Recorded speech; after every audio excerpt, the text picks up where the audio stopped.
Handog ng Radyo Pilipinas World Service ang programang Global na Tayo. Pag-uusapan, hihimayin, aalamin ang mga isyung pinag-uusapan ng bayan at dadalhin sa pandaigdigang plataforma. Global na Tayo, talakayang hindi lang pambansa, bagkus pang global community pa. Global na Tayo, dito sa Radyo Pilipinas World Service, ang online digital station ng Pilipino saan man sa mundo. Tara na, Global na Tayo!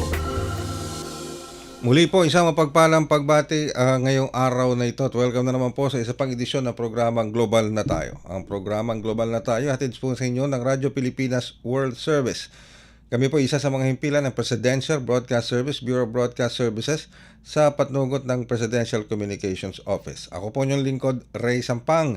Kasama pa rin po namin maglilingkod sa inyo ngayong edisyong ito ng Global na Tayo sa ating Master Control si Ms. Susan Aizon, sa Wirecast si Justin at ang ating Executive Producer si Stephanie Vicente. Muli po ako yung lingkod, Ray Sampang. Tayo po ay nasusubaybayan live sa pamamagitan nating Facebook broadcast sa inyo pong mga Facebook browser. Type lamang Radyo Pilipinas World Service. Ganyan din po sa ating YouTube channel. Type lamang sa inyong mga YouTube browser Radyo Pilipinas World Service. And of course sa iba't ibang panig ng mundo sa pamamagitan po ng ating shortwave broadcast gamit ang mga shortwave transmitters ng Voice of America. And of course, sa inyong mga cellphone, Android man po yan or iPhone, i-download nyo lamang ang PBS Radio app. Yan. At kamusta na po kayo ngayong araw na ito? I hope you're all doing fine. Ingat po tayo ha, mga kababayan, yun nasa loob ng Pilipinas. Dahil medyo heat index masyadong mainit, lalong-lalo na dito sa may bahagi ng Visayas sa Iloilo. Nako, napakainit ha. 45 to 46 degrees Celsius. Diyan po sa may bahagi ng Visayas ng Iloilo. Dito naman sa Metro Manila, naglalaro between 42 to 44. So medyo mainit. Ano po, at ingat po tayo lalong-lalo na yung may mga comorbidities natin, yung may sakit sa puso, yung may vertigo, may high blood pressure, pulmonary problems, mag-ingat po tayo, lalo yung mga bata rin, ingatan po natin. Mahirap na kung magkaroon tayo ng heat stroke, yung sakit na nakukuha sa matinding init ng panahon. At lagi tayong lagi nating i-refresh yung ating katawan sa pamamagitan ng pag-inom ng sapat na tubig. Yung malinis na tubig yung hindi madumi yung malinis. Iwasan muna natin yung pag-inom ng mga sweetened drinks tulad ng samalamig, soft drinks, at kung ano-ano pa. Pati raw yung kape, medyo bawas-bawasan natin, nakaka-dehydrate din ang kape. Yan, okay. Pero mga kababayan, ngayong araw, lalo na yung ating mga kababayan sa Middle East, sa ibang bansa, sa iba't ibang dako ng bansa, kamusta na po kayo? And I hope you're doing fine. Pero sa edisyong ito ng ating programang Global na Tayo, babalik po tayo sa bansang Kuwait sapagkat tutugunan po natin itong isang paghingi ng assistance ng isa nating kababayan para sa kanyang kapatid na nasa Kuwait at ito ay nadala sa ospital. Hindi ko na muna masyadong babanggitin yung pangalan sapagkat we have to make sure na respect confidential muna yung pangalan because of course yung privacy po ng ating kababayang ito. Pero itago na lamang natin sa pangalang yung kababayan na natin na sa ospital na tago na lang natin pangalan na sabihin na nating Rose, yun nasa ospital, okay? Diyan sa Kuwait. Pero nakatugon na po kagad ang ating on-site migrant workers officer. Ganun kabilis Alam nyo, dinulog lang po namin ito sa kanila I think Friday or weekend. Pero may tugon na kagad dito ang ating on-site migrant workers office. Katuwang ang ating Philippine Embassy sa Kuwait para matunton at malaman ang kalalagayan nitong ating kababayang ito. Makakasama rin natin of course ang kapatid nitong ating kababayang si Rose, hindi niya tunay na pangalan, na naka-confine ngayon sa isang ospital diyan sa Kuwait. At makakasama natin yung kanyang kapatid na si yung kanyang kapatid. May kapatid dito yung kanyang kapatid na kapatid na nasa ospital. Kung tago si Jennifer. Tama ba? Jennifer. Yeah. So mamaya makakasama po natin sila. And of course, later on sa ating programa, makakapiling din natin at makakahuntahan din natin ng Overseas Workers Welfare Administration sa pangunguna naman ni Administrator PY Kaunan. So nasa linya na po natin ang ating butihing on-site welfare officer sa Kuwait. Walang iba kundi ang ating welfare officer si Miss Lorna Obedosa. Ma'am Miss Obedosa, magandang araw po mula dito sa Pilipinas at welcome po sa programang Global na Tayo. Magandang umaga po sa inyo, Mr. Ray Sampang, at sa lahat po ng nanonood ng Radio Pilipinas Worldwide Service. Maraming salamat po Miss Obedosa, ang ating welfare officer, sa pagpapaunlak po ninyo sa aming request sa araw na ito. So inilapit po namin sa ating Philippine Embassy sa Kuwait itong sitwasyon ng ating isang kababayan na tatago natin sa pangalang Rose, na nasa ospital siya ngayon. Napuntahan na po siya. Kamusta po ang kalalagayan niya, Miss Obedosa? Opo, Ray, ang kanya pong kalagayan po ngayon ay hindi po masyadong maganda ang kanyang kalagayan. Medyo mahina pa po si kabayan. Pero ang naman po ay in close monitoring po kami with the hospital kung saan po siya naka-confine. In fact, 2 staff po ng Philippine Embassy sa pangunguna po ng ating butihing ambassador na si Ambassador Cabrera, sa pamamagitan po ng pagbato nyo po nung inyong request for assistance. Immediately, ang staff po natin, yung ating medical response team, immediately proceeded po to the hospital to conduct hospital visit. So doon nga po nalaman na ito po pala ay meron pong severe anemia si kabayan, at nagmetastasize na daw po yung cancer sa kaniyang katawan. So we are in close coordination with the hospital, at once po na maging okay po ang kalagayan ni kabayan, ay ito po ay ating ifa-facilitate yung request po ng ating ng kanyang kapatid na mapauwi po yung atin pong kabayan pauwi po ng Pilipinas. Okay, Ma'am Lorna, siguro matanong ko lang, backtrack lang ako ng konti. So, itong ating kababayan na si Rose, tago natin sa pangalan na si Rose, saan niyo siya nakita? Doon po sa bahay ng employer? O saan niyo siya natagpuan? O paano siya nadala sa ospital in the first place? Sorry po, medyo sir, nasa border po kasi kami ng Saudi. Okay. Maghahatid ng medyo pakiulit po, hindi ko po hindi ko po narinig, okay, sir, yung huling katanungan. Paano po nadala sa ospital yung kababayan nating si Rose?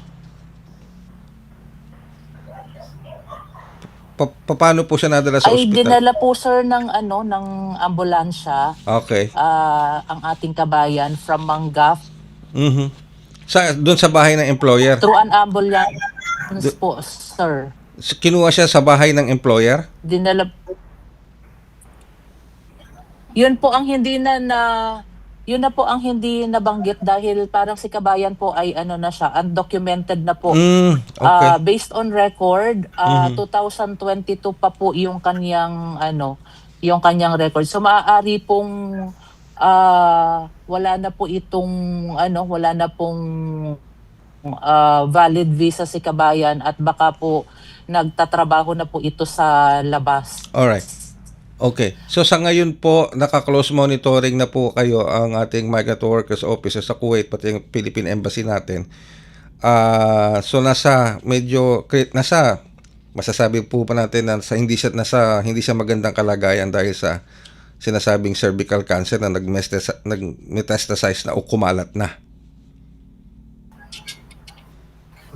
Okay.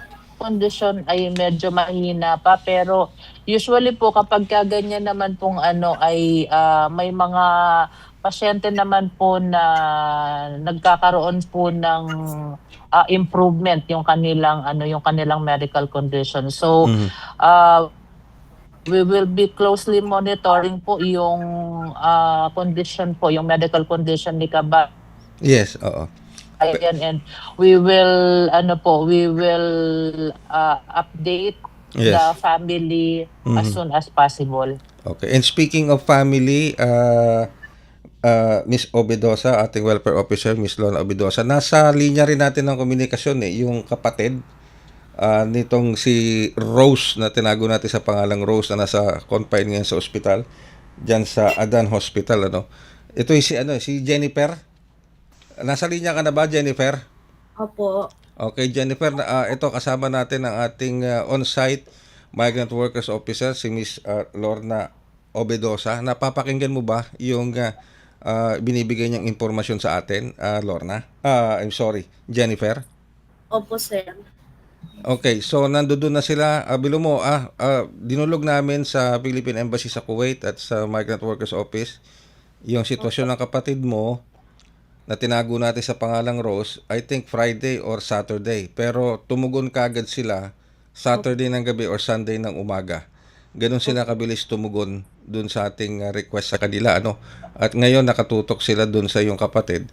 At well, kung di ako nagkakamali, sabi ni Ma'am Lorna Obedosa, kapag gumanda-ganda na yung kalalagayan ng iyong kapatid, maari siyang ibalik o iuwi, pabalik dito sa Pilipinas. Tama po ba 'yon, Miss Lorna? Okay. Miss Lorna. Okay, medyo nahihirapan lang yung signal Opo. Okay. Opo. Aha. Sir Ray. Okay, so pinapagaling lang, pinapa-stable lang yung sitwasyon ng kapatid mo. Once po na kung yun po. Sige po. Okay, sige. Anyway, Jennifer, ano ang gusto mong iparating sa sa ating migrant welfare officer on site, walang iba kundi si Miss Lorna Obedosa. Anong mensahe mo, anong gusto mong iparating sa kanila? Go ahead, Jennifer. Marami pong salamat sa mabilisang pagtugon po na makita yung kapatid namin. Kasi wala kaming idea na ganyan na po ang nangyayari sa kanya.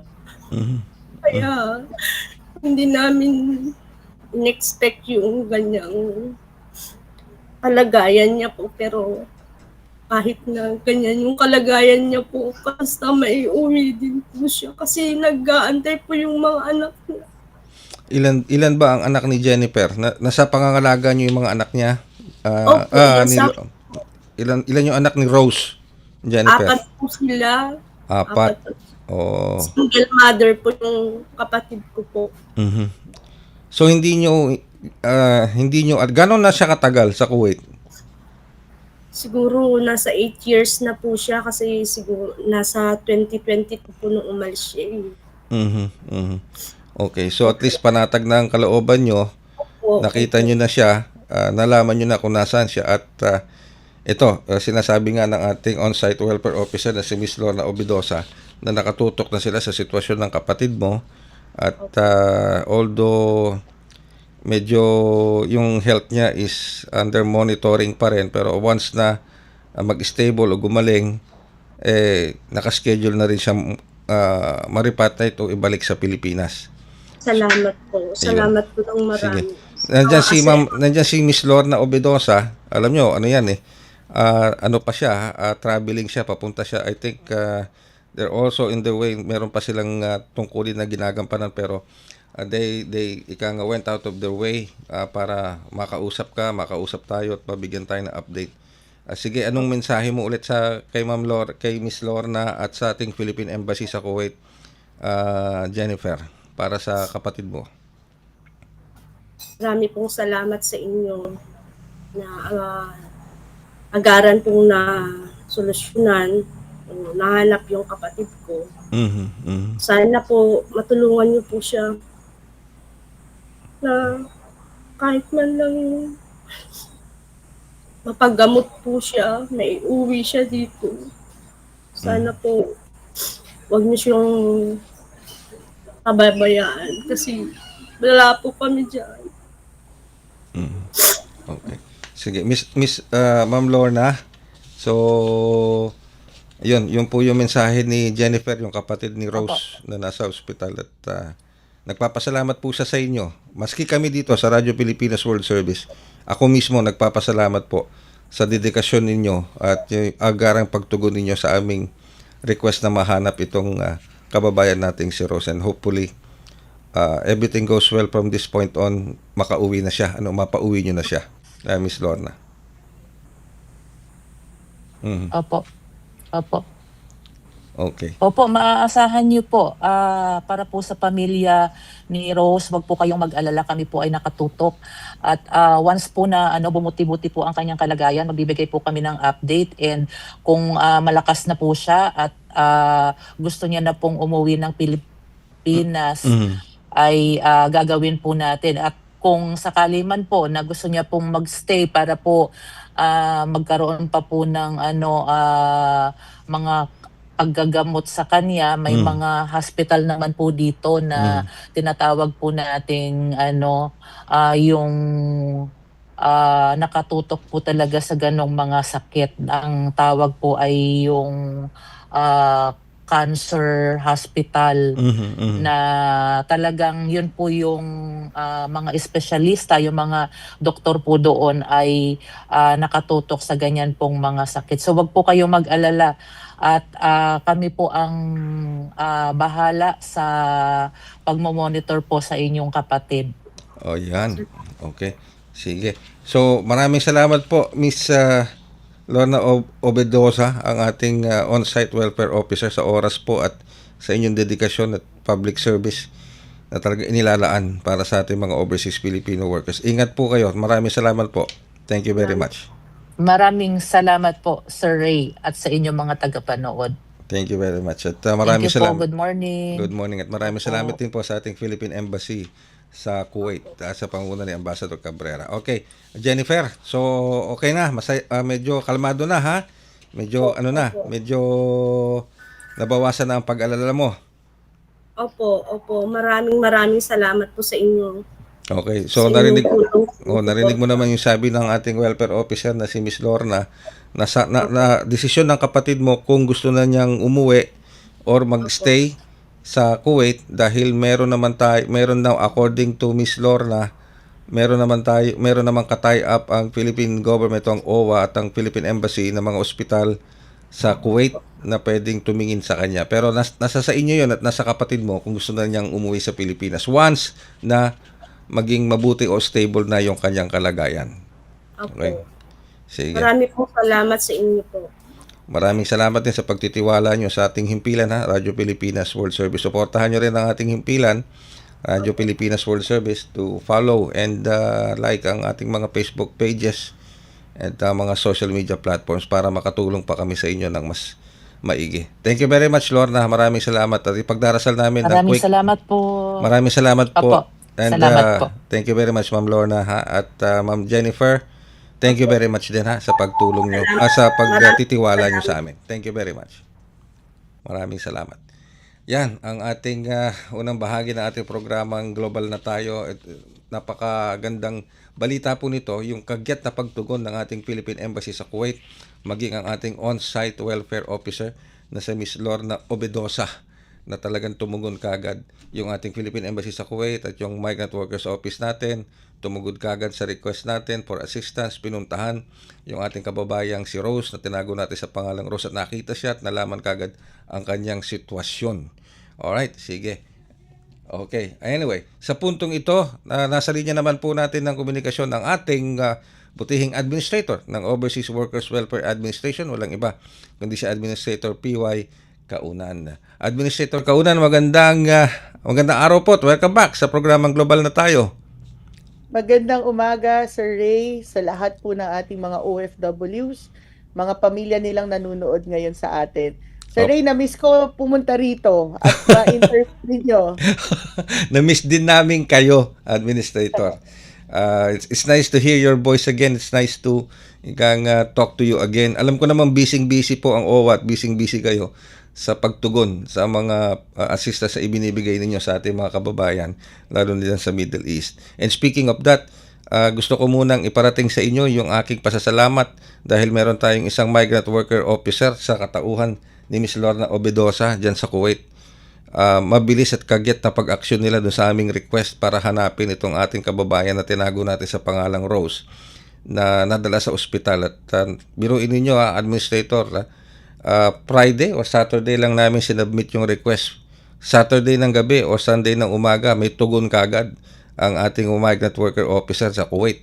Nakita na siya at na-assess kagad ang sitwasyon at nakahanda na kagad ang tulong para sa ating kababayan. So maraming salamat po, Administrator, sa mga tao ninyo, sa mga kababayan nating migrant workers officer. Thank you very much for that, Administrator. Hindi na ho natutulog yung welfare officer natin, si Well of Lorna, dyan sa Kuwait. Kasi po, aside from that, ay tuloy-tuloy rin ang repatriation natin sa Kuwait. Okay. Sa linggo lang na ito, itong linggo na ito, simula 27, simula bukas, 28, ay halos, I think until the end of the week, mga aabot din ng mga 800 hanggang 900 ang papauwiin ni na Well of Lorna. So, masaya po ako na nahanap po yung ating kababayan. Maraming salamat po. Pero yan po naman po talaga ang trabaho ng OWA. Kaya natutuwa ako at nakatulong kami agad. Ayan. And speaking of mga repatriation, there is an update, additional 193 pauwi na po sa bansa. O nakauwi na ba ito? O pauwi pa lang, Administrator? 193 from Kuwait? Nasa ano po sila, na pasakay na po, pauwi na po. Sila po yung darating bukas. Natin, opo. Okay. Alright. Pero sa kasalukuyan po, Administrator, since the start of the war diyan sa Middle East nung February 28, nakailang OFWs na po ang natulungan ng OWA na ma-repatriate pabalik dito sa Pilipinas. And ano po yung mga financial assistance na ibinibigay? Although alam ko na doon pa lang sa host country may binibigay ng assistance ang DMW at ang OWA, hanggang sa pagbalik nila dito sa bansa meron din na binibigay na assistance, plus yung mga reintegration programs po ninyo. Gano'n na po karami ang nasilbihan na pagbigyan ng tulong ng OWA, Administrator? Katuwang po ang Department of Migrant Workers, lampas 7,000 na po. Wow. Opo, lampas 7,000 since nagsimula po itong gulo na ito sa gitnang silangan. Sa OWA po, ang tulong po natin ay, I think narinig na rin po ninyo to, Sir Ray, tinatawid natin sila before, di ba? Pag sarado yung mga airspace, tinatawid nila natin sila from one country to the next. Nung nagpunta ako ng Saudi nung Marso, sa kalagitnaan nitong gulo, yun yung unang beses na naitawid natin yung mga kababayan natin from Bahrain to Saudi, Kuwait to Saudi, Qatar to Saudi. At yun ang inuwi natin through Philippine Airlines at chinarter ng OWA. Totoo yan, Sir Ray, yung sinabi nyo nagbibigay na ng tulong ang DMW at OWA. Yun pa lang, bago pa lang umalis yung ating mga kababayan. Kasi siguro i-clarify ko lang, akala siguro ng iba nating kababayan, binibili lang natin yung ticket, Sir Ray. Hindi po gano'n ang serbisyo natin. Hindi ganun kadali ho doon.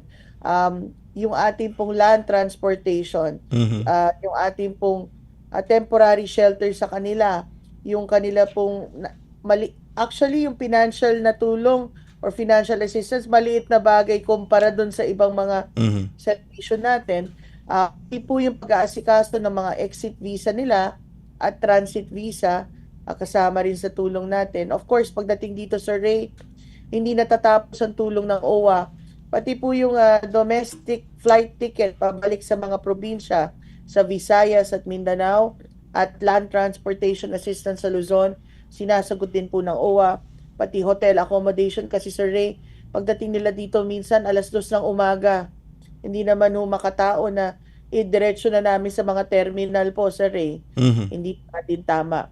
So we also provide yon at na-mention nyo po yung financial assistance na binibigay din ng DMW at OWA dito. At kami naman po sa OWA, sa mga active members, nagbibigay rin po tayo pagdating nila sa mga regions ng livelihood assistance at tulong po sa reintegration. Now, speaking of livelihood assistance and reintegration,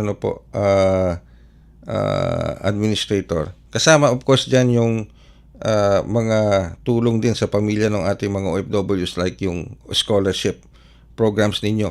Meron kasi ako nasumpungan na isang site na nagsasabi na parang dala nila yung pangalan ng OWA na OWA scholarship. Pero upon review, ito pala ay pinabulaanan ng OWA. Hindi pala ito bahagi ng OWA o walang kinalaman ng OWA dito. Kaya't naglabas kayo ng pabatid sa publiko.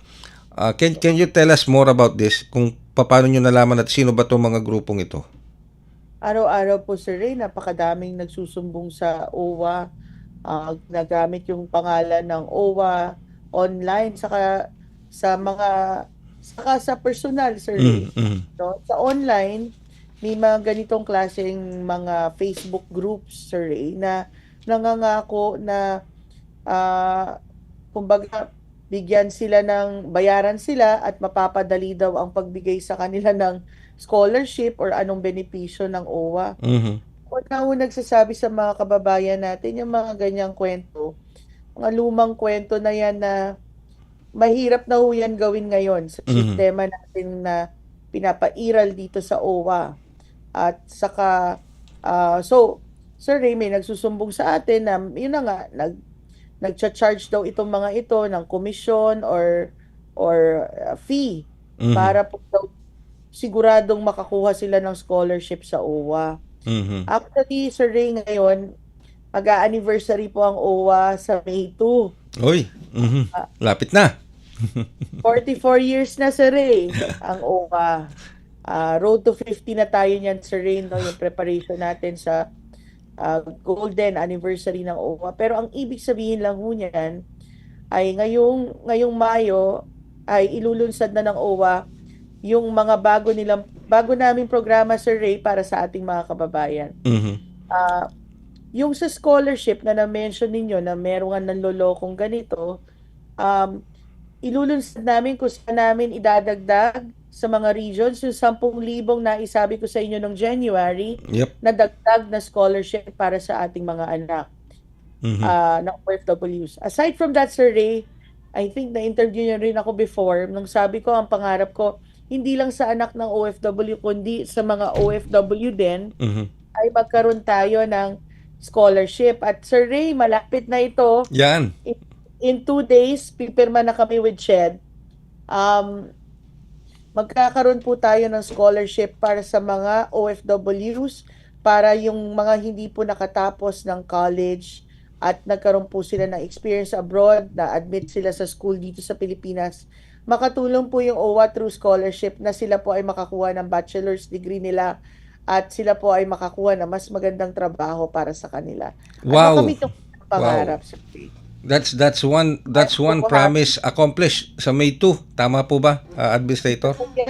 Even before May 2, it's the signing Wow. with SHED. But Okay. on May 2, we will be announcing, kasi Sir Ray, marami na po lumalapit sa atin. Ito po ang programa ng ating mahal na Pangulong nilunsad sa SHED. Ito yung ETIAP program. Ang tulong naman ng OWA dito, scholarship, Sir Ray, para sa mga ma-admit sa ETIAP program.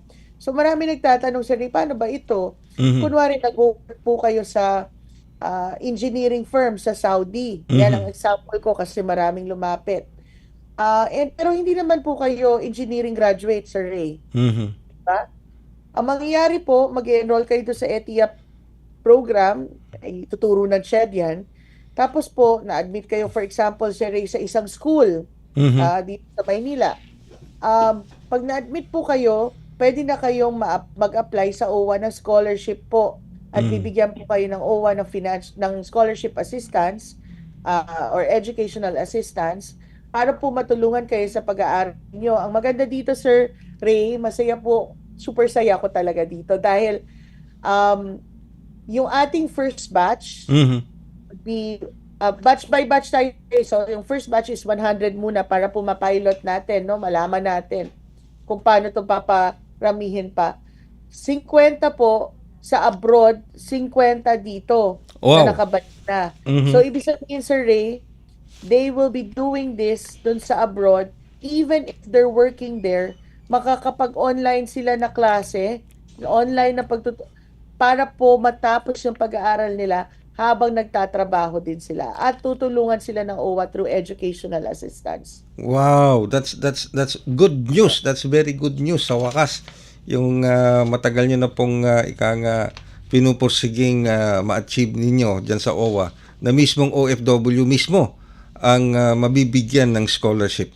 Kaya nasa loob sila ng bansa o kaya nasa abroad sila through online. Well, congratulations on that, Administrator PY Kaunan. Congratulations for that wonderful accomplishment.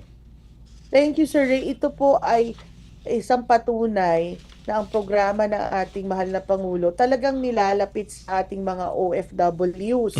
Kasi po ang ETIAP ay para sa lahat, pero gusto ho natin through OWA ay hindi lamang sila makapag-access nito, matulungan din natin ang OFWs po through scholarship. Panahon na po maramdaman nila ito kasi po naririnig ko sila kahit nung wala pa ako sa gobyerno na sayang at yung mga anak nila napatapos sila pero sila po hindi nila kumbaga hindi Yes. sila natapos. Oo. But they have, Sir Ray, ang maganda sa programa na ito ng CHED na talaga namang I would think isa sa mga very special na programa under the BBM administration, Marcos administration, ay yung experience nila abroad na pagtrabaho, magagamit nila, Sir Ray, kasi magka-count siya na credit Oo ba? nga eh. Parang, Oo. oo, maki-credit siya. Kaya yung 4 na taon, Sir Ray, ng pag-aaral ng college, pwedeng maging 1 year or 2 Wow. years. Lalo na kung related Depende dun sa trabaho niya, no, sa abroad. Opo. Kunwari po, kunwari ang course po ninyo ay let's say accounting, ganyan, accountants. Pero ang trabaho mo pa, Sir Ray, sa Dubai ay sa hotel. Manager ka sa hotel. Hospitality ang iyong magpapa-credit ka, pwede ka ngayon magkaroon ng Bachelor of Science in Hospitality Management. Wow. So instead of 4 years, pwede 1 or 2 years, depende kung gaano tagal ang experience mo, at what level, etc. But Ayun. hindi na yung 4 years. Wow. Talaga. And Wow. you can do it even when you're abroad with Philippine universities that are accredited under the ETIAP program. Marami po yan. Like SIUM, De La Salle College of St. Benilde. Yan yung mga nakikita ko mga schools na nag-o-offer niyan. And not only in Metro Manila, Sir Ray, but also all over the Philippines sa mga universities and colleges natin. Wow. Tingnan nyo naman yan, ano. Kaya dun sa mga OFWs natin. Tama nga yung sabi ni Administrator eh. Yung mga OFWs natin, talagang nagsasakripisyo para pag-aralin yung kanilang mga mahal sa buhay. Pero sila mismo, hindi nakatapos. Ngayon, ito na yung pagkakataon na sila naman, yung sarili naman nilang development sa kanilang buhay, itong ETIAP na ito na nagawa sa pamamagitan po ng pagsusog dito. Talagang hindi binitawan ito ni Administrator PY Kaunan hanggat hindi maging katuparan to. Ito yung pinag-uusapan natin Administrator, noong January pa to Pero pinag-uusapan natin January, pero mas maaga pa ito, earlier pa ito na talagang pinupush ninyo. That's a good, ang gandang balita ito para sa ating mga OFW. So, kailan sila pwede mag-avail nito, Administrator? We will be signing with CHED po this April 29 in 2 days po. In 2 days. And then po, in 2 days, magpipirmahan na po kami. Meron po tayong first batch. Kumbaga, pilot muna si Ray. Oo. Malaman muna natin. Pero, isa rin po sa dahilan na kailangan nating i-pilot ay pagdating po ng budget deliberations, gusto ko sanang humingi pa ng additional na pondo para po dito sa pag-aaral ng ating mga OFWs. Kaya po gusto namin talaga, kumbaga, perfectin yung programa. We will be announcing in May yung initial courses na pwede nilang applyan. Hospitality Management, I think PS Education yung isa, Sir Ray. Okay. Kasi marami po talagang gusto rin magturo sa ating mga kababayan. And then, an engineering course, Sir Ray, yung isa nakikita namin.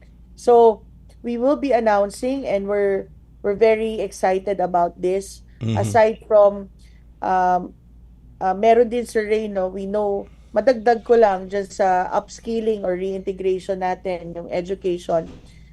Sir Ray, marami tayong mga kababayan, especially dyan sa affected na mga bansa sa Middle East, na mga nasa hotel, tourism businesses, na nagre-report sa atin, Sir Ray, I'm sure kayo rin naririnig ninyo, na yung kanilang trabaho ay naapektuhan either hindi na sila full-time or binawasan yung araw talaga nila or yung sweldo nila Mhm. dahil nga sa hindi na ganun kadami yung pumupuntang turista dahil nga sa Mhm. gulo ngayon, no? Um, Now, under the Alagang OWA upskilling namin po, we plan to provide uh, scholarship or free na basic training Mhm. for seafarers kasi marami po doon sa mga kababayan natin na nagtatrabaho bilang bartenders, waiters, di ba Mhm. Sir Ray, sa mga hotel. Yes, yes. They want naman sa luxury cruise ba? Sa Opo. barko. Mhm. Oo. So, ang sabi naman sa atin, nagtanong din ako kay Secretary Kakdak, ay ang yung luxury cruise natin ng mga partners ay patuloy sa hiring. So, Sir Ray, sayang naman ito. And ito rin yung tulong na bibigay ng OWA, mabigyan natin sila ng basic training that is required para po sila ay makasampa sa mga ganitong barko. Mhm. Again, isang tipo na rin na ito ng isang, I would say, isang educational assistance, upskilling para sa kanila, para makahanap sila ng trabaho. So from land base to sea base Wow. Okay. na tulong. Please let us assist and help OWA in disseminating that good news, lalo na yung mga available na mga courses na yan para sa ating mga OFW sa mga darating pong panahon. Pero sa May 2, happy May 2, anniversary in yes. advance, Administrator, para sa OWA. So, 44 years, tama po ba? 44 years na po ang OWA? 44 years, road to 50, Sir Yes, Ray. oo. Oo. Niniwala po kami sa OWA na kailangan na pong balangkasin, pagplanuhan, ano na yung mga magiging benepisyo at programa, saan kami pwedeng, kumbaga Sir Ray, pagandahin palalo Mhm. through, para yung pagdating ng 50th year ng ahensya,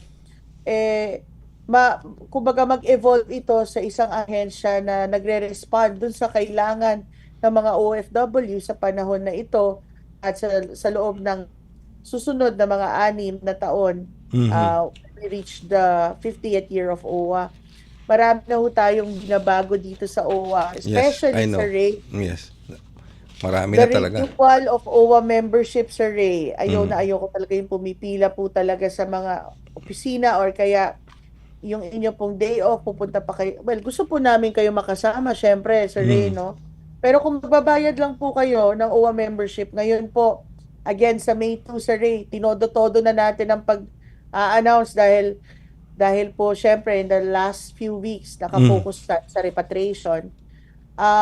Magiging online payment na po. So, Uy. pwede silang pumunta, pero magiging online payment and online ang submission ng requirements para sa OWA membership.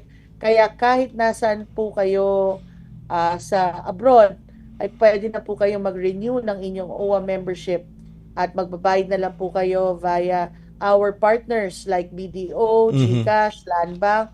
Kayo na ho bahala mamili. Basta ang importante ay pwede po kayong magbayad na online para sa Wow. OWA renewal. That's nice. Ang dami mga development sa OWA habang approaching the 44th year anniversary going to 50. Asahan pa rin natin ang napakaraming mga bagong mga serbisyong handog ng OWA sa ilalim ng pamumuno ng ating Administrator PY Kaunan. Sana tuloy-tuloy lang si Administrator magpalit man ng administrasyon, tuloy-tuloy sana kasi what we need now is consistency sa mga programa ng iba't ibang ahensya ng gobyerno, lalong-lalo na sa OWA at sa DMW. With that, we congratulate you, Administrator. Alam kong ang dami nyong tungkulin na ginagampanan. Lalo-lalo na sa pagtulong sa ating mga kababayan na ma-repatriate, matulungan sila. Hindi lang ma-repatriate, pati yung pagbalik nila dito sa Pilipinas, yung reintegration nila, pag-aaral nila, sila at saka yung mga kamag-anak nila. So, napakalawak po ng responsibilidad at nagagawa ng OWA para sa atin. Indeed, ang layo na nga po ng narating ng OWA since nag-start siya ng kanyang first year hanggang ngayon under your leadership, under the Marcos administration. Kaya ako po ay nagpapasalamat sa lahat ng tulong na pinagkakaloob ninyo sa ating mga overseas Filipino workers and their families. Maraming salamat po, Administrator. And like I said, it's nice to see you and it's nice to hear you again dito sa ating programang Global na Tayo. Maraming salamat po. Thank you, Sir Ray. At Happy sana anniversary Happy anniversary, advance. sa susunod na linggo, Sir Ray, sana makaguest ako kasi yun talaga ang pwede na nating i-anunsyo doon, yung mga inanunsyo natin noong May 2. Para po talaga makita na ng ating mga kababayan yung iba't ibang mga programa at mga, as I said, yung mga wala pa dyan, Sir Ray, yung sa kalusugan. Siguro next week na yon at sa kabuhayan or livelihood, Sir Ray. I see. Di ngayon pa lang po, i-schedule na natin. Magsasabit na kami ng formal request. Next week, mga kababayan, anong pagbabago? Yan.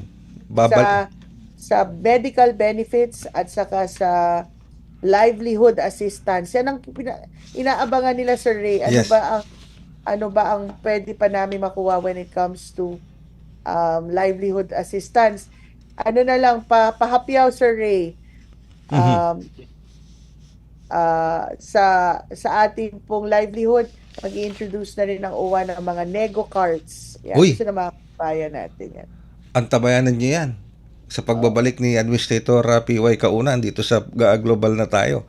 Yung mga bagong mga programa na yan right after maisagawa ang kanilang 44th year anniversary. Tabayanan namin yan, Administrator, makikipag-ugnayan na kagad si Step sa inyo para po ma-secure na natin yung interview at pagbabalik ninyo muli dito sa programang Global na Tayo. Thank you very much, Administrator. And again, advance happy anniversary and congratulations for everything that you have done for OWA and for millions and millions of OFWs and their families. Thank you very much, Administrator. Thank you so much, Sir Ray. Maraming salamat po. Ang ating butihing Administrator ng Overseas Workers Welfare Administration, Administrator PY Kaunan. Totoo naman po. And totoo po yung sinasabi ko. Napakarami na pong nagawa ng OWA for the past few years, especially under this administration at sa stewardship leadership ni Administrator PY Kaunan. Maraming mga challenges, maraming mga problema. Hindi naman natin maaalis yun. Marami tayong mga reklamong narinig, pero ang mahalaga is tinutugunan yung reklamo at gumagawa ng mga bagong hakbang at mga bagong daan para makapagbigay ng mga bagong serbisyo sa ating mga overseas Filipino workers. Tulad na lamang nung ginawa ng ating migrant worker officer, yung on-site migrant worker officer natin sa Kuwait. Ang bilis nilang tumugon dito sa ating request para mahanap at makita ang kalalagayan ng ating kababayang si Rose, no? Nasa ospital ngayon dahil sa kanyang sakit at natuntun siya, nakita siya, tinutulungan na po siya. Imagine po ninyo yan, Biyernes namin ng gabi pinadala yung request, Biyernes o Sabado, tumugon sila Sabado ng gabi hanggang Lunes, hanggang Linggo ng umaga. Ngayon nakausap na natin sila, alam na natin kung nasaan yung ating kababayan, alam natin kung anong sitwasyon, at tinututukan na siya ng ating Migrant Workers Officer at ng ating Philippine Embassy sa Kuwait. Ganun po, basta't manalangin lamang tayo at manalig at huwag tayong bibitaw, huwag tayong magpapadala sa mga fake news, sa mga maling impormasyon. Nandiyan po ang serbisyo ng gobyerno. Kinakailangan lang po talaga nating idaan sa tamang proseso, sa tamang ahensya para po makatugon ang mga ahensyang ito sa mga pangangailangan ng mga overseas Filipino workers at ng kanilang pamilya. Muli po, maraming salamat kay Sheila May Lapitan. Thank you very much, Sheila May. Maraming salamat sa pagtitiwala niyo sa Radyo Pilipinas World Service. Kay G. Lapitan, ganyan din. At sa lahat po ng sumubaybay ngayon sa ating programa. Maraming salamat. Dalangin namin na gumaling ka kagad, Rose, at makauwi at makapiling mo ang iyong mga anak dito sa Pilipinas. Maraming salamat po sa ngalan ng lahat ng bumubuo ng Global na Tayo team. Ako naman po ang inyong lingkod, Ray Sampang. Mabuhay ang Pilipino saan mang dako ng mundo. Handog ng Radyo Pilipinas World Service ang programang Global na Tayo. Pag-uusapan, hihimayin, aalamin ang mga isyung pinag-uusapan ng bayan at dadalhin sa pandaigdigang plataforma. Global na Tayo, talakayang hindi lang pambansa, bagkus pang global community pa. Global na Tayo, dito sa Radyo Pilipinas World Service, ang online digital station ng Pilipino saan man sa mundo. Tara na, Global na Tayo.